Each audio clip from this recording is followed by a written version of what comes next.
আমাদেরকে তা জানিয়ে দিয়েছেন যে মানুষ মারা যাওয়ার পরও পৃথিবীতে এমন কিছু আমল সে করে যাবে, কাজ করে যাবে, যার সওয়াব সে কবরে শুয়ে শুয়ে পেতে পারে। তার মাঝে একটি জানালেন, ইদা মাতাল ইনসান ইনকাতা আনহু আমালুহু ইল্লা মিন সালাস। মানুষ যখন মারা যায় তখন তার আমলের দরজা বন্ধ হয়ে যায়, তবে তিনটি আমলের দ্বারা বাকি থাকে। এক নম্বর হলো ইল্লা মিন সাদাকাতিন জারিয়া। সে যদি দুনিয়ার বুকে এমন কোন সৎ কাজ করে যায় যেটা চলমান থাকে, যেরকম দান খয়রাত করলো মসজিদ মাদ্রাসায়, রাস্তাঘাটে, উন্নয়নমূলক কাজে, জনকল্যাণের কাজে, এমন কাজ করলো যার ফলে আল্লাহ তাআলা ওই সওয়াব তাকে কবরে দিতে থাকেন। এমনকি কোনো ব্যক্তি যদি কাউকে একটা কাপড় দান করে, এই কাপড়ের টুকরা বাকি থাকা পর্যন্ত আল্লাহ তাআলা তাকে সওয়াব দিতে থাকেন। বলুন সুবহানাল্লাহ।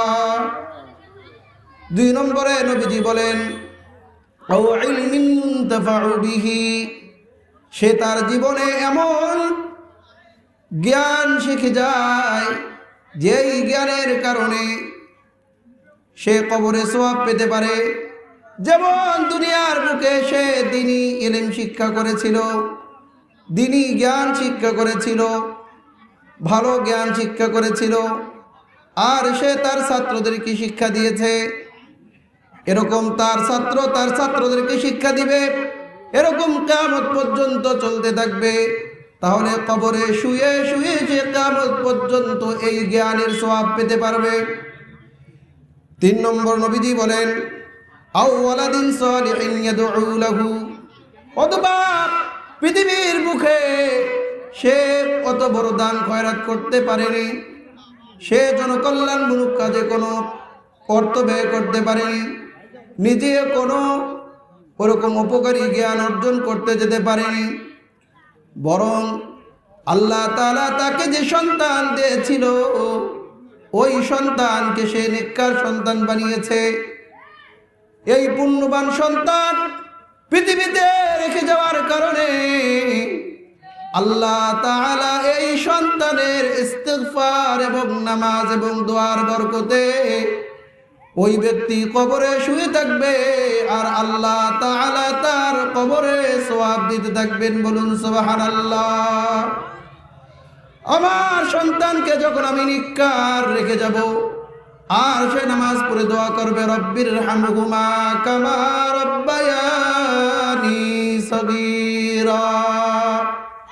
হে আমার প্রতিপালক, আমার বাবা মা আমাকে দুনিয়ার বুকে শৈশবকালে সুন্দরভাবে যেরকম লালন পালন করেছে, আমার বলার শক্তি ছিল না, কিছু করার শক্তি ছিল না, আমার যখন খাওয়ার দরকার হয়েছে সে আমাকে খাইয়েছে, যখন পড়ার দরকার হয়েছে তখন পড়িয়েছে।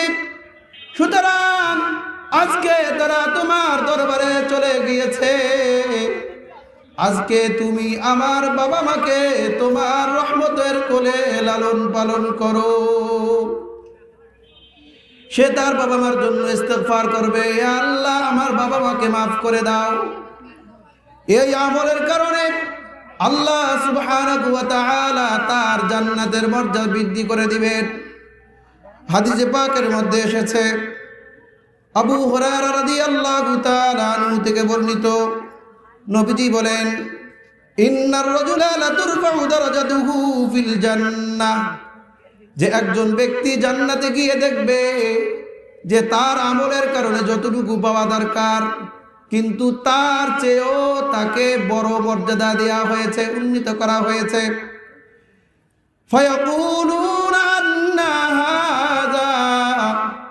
ওই ব্যক্তি আল্লাহ তাআলাকে বলবে, আল্লাহ এইগুলো কোথা থেকে এসেছে, এই আমল তো আমি করি নাই।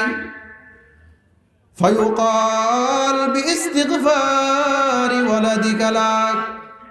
ইবনে মাজাহ শরীফের 3660 নম্বর হাদিস।